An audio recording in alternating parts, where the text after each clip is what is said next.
My name is Gracie, and I'm 10 times world jiu-jitsu champion. Over how many years? 11 years Up to this date. up to this day. So from what date to what date? I think I won my first championship in 2004, and I won 10. I won 7 years in a row, but 3 of them I won 2 weight classes. So I won 7 in my normal weight classes and 3 in the open. So that gives me 10 gold medals. And when's the last time you won a championship? It was my last world championship in 2010. After that, I've been dedicated to MMA. Okay. And what's your goals with MMA? To be the best fighter I can be.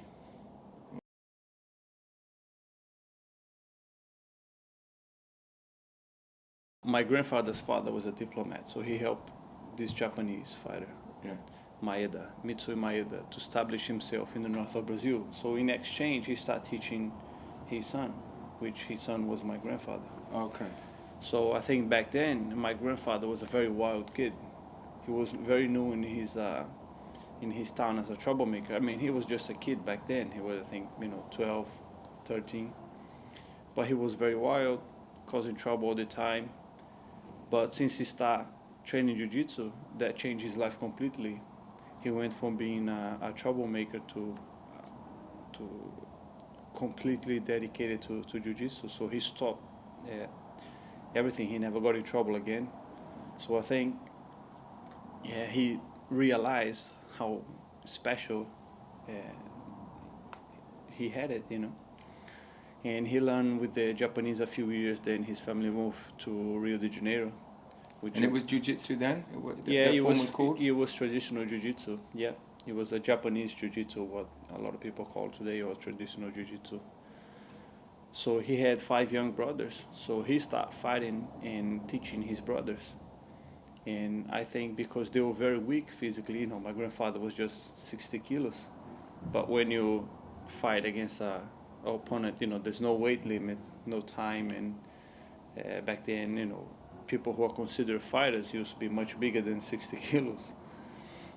So I think they just start kind of developing the art to their purpose. I think especially his younger brother, Helio, he was weak physically, and then he adapted his style for himself. And they start develop a whole more defensive way to beat a much bigger and stronger opponent. So I think the style of fighting, it was completely different from what they first learned. And, the art is the same, it's still jiu-jitsu, but the style, they changed completely for, after 50, 60 years, they changed the art completely, which before it was a lot based on standing up fighting.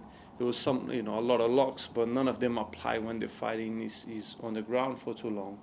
And with them, because they were considered weaker physically, so they have to fight on the back the whole time. So they just adapt a whole variation of moves and attacks and defense based on their being on the back, which before that didn't exist. So, and they changed the art. They create a completely new, different art. We've been dedicating our lives to it, and it's so many of us that is, we kind of created probably the what today is the biggest martial arts, I think, in the world, And everybody's eating. Everybody's eating from the same cake. That's dope. He left a nice legacy, man. Yeah. It's very hard for me to convince people that jiu-jitsu is for the weak and physically, not so strong people, because I'm 100 kilos and so big. People, when I say that, people laugh. But, it was originally and first created as a self-defense way for you to be able to win against a much bigger and stronger opponent. I think it's the only martial arts that actually allows you to it with such a weight difference and still defend yourself efficiently and overcome a much stronger and bigger opponent. So you just, instead of being overcome with something that looks impossible, you look for techniques to leverage it. Exactly. In your way. You learn how to use your body to create power in the body of your opponent. Opportunities. Yes, and to neutralize his strength. I was interested in when you're getting choked, and then you know, the choke is on. You know what I mean? You feel like you can't escape. And I think about that situation in like life, you know, so things appear to be impossible. And a lot of people, when they feel that pressure, just want to tap because they're afraid of how far to go before they black out.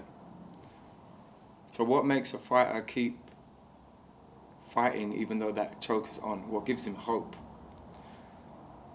I think he just believing that there's still a way out. You know, I think that's the difference between a normal fighter and the champion. The champion never give up. He will push himself to the limit, and that's what makes him a champion. The person who gives up before, who doesn't find his limits, you know, he'll never gonna get there. Because there is no limits. You know, the limits is all on your mind. You create your own limits. Yeah. I remember somebody saying once, I think he was a stunt rider, a BMX rider or a dirt bike rider, I can't remember. And the guy broke his leg. And his friend said to him, try the trick again before it hurts. Because the objective was to get the trick, you know. Yeah. He said, so before the pain kicks in, the pain is going to kick in anyway, you might as well get the art, right? Yeah. So it's like within that space of consciousness to complete blackout, you might as well be creative. You're going to black out anyway. No. Right? So I love that philosophy. A lot of people they start feeling the pressure and they bail out in normal life as well, you know. Little bit of pressure, they bail out, but you never know how far away that blackness might be, you know. Exactly. And it works the same for like limbs as well, before it pops. Yeah, I mean, if you wait for too long, you know, you end up damaging yourself. So the choke there's not really damage. You pass out and then you wake up again. The limbs, it can twist your joints and it's damage a little bit. Yeah, so you just gotta be a bit more careful. You know, you don't wanna be stupidly brave and let your arm go or break your shoulder or something like that. How do you find the balance between stupidity and sense? I think it's different if you're training and then if you're fighting. And the training is you just train. You should never allow yourself to get hurt because you need to practice daily to develop your technique. But, you know, once you're fighting, is different. That means if you give up, you're giving up on the fight. So some people they let it go, but you cannot fight with a broken limb. You will lose anyway. Yeah. So it's all about pride of not giving up, just letting it go. You know, but I think at the end of the day, you're still gonna lose. It's hard to judge. You know, I never got to that point, so I don't know how I would react. I was pretty close in one fight, and I just say, I'll let it pop.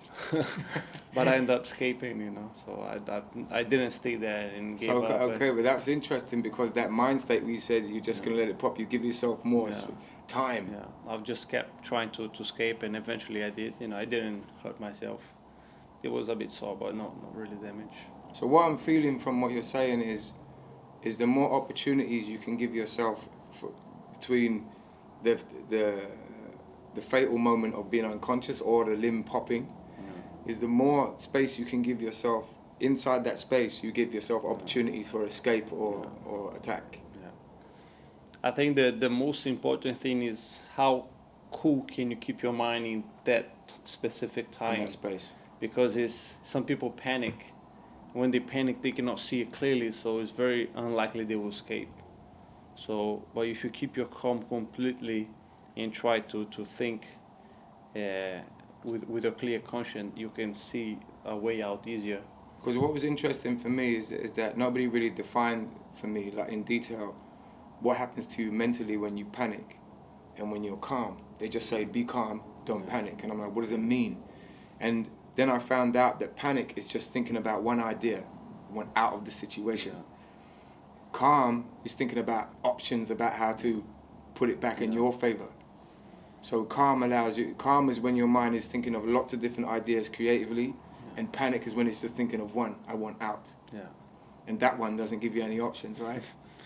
Yeah, I think when you panic, you cannot see, so you lose all your consciousness of what's happening in that moment. So you cannot clearly see what's happening to you in a way out, or you know what your real options are. Yeah. I think when you keep your calm, you can consciously see things more, so you can try to find a way out of that situation consciously. Yeah, bravery. Which is, you know, ideally, that's the only way that you can actually get out. When you panic, you just keep doing more mistakes. Yeah. You cannot see, so once you cannot see the door, you're gonna hit the wall. Yeah. If you keep it calm, you'll be able to see the door, so you go to that direction. It was something that you said to me downstairs, and I think it's a good mantra to keep your calm. Yeah. Which is, instead of panicking and saying, "Oh, it hurts," you say, "It's just pain." Just pain. It's like drowning. If you panic while you're drowning, you might be swimming to the bottom and you not even realize. But if you keep even though that you are drowning, but if you keep your calm, you can see which way is up. So the key to feed calm is just basically say to yourself, relax, because I need to use my ideas. Yeah.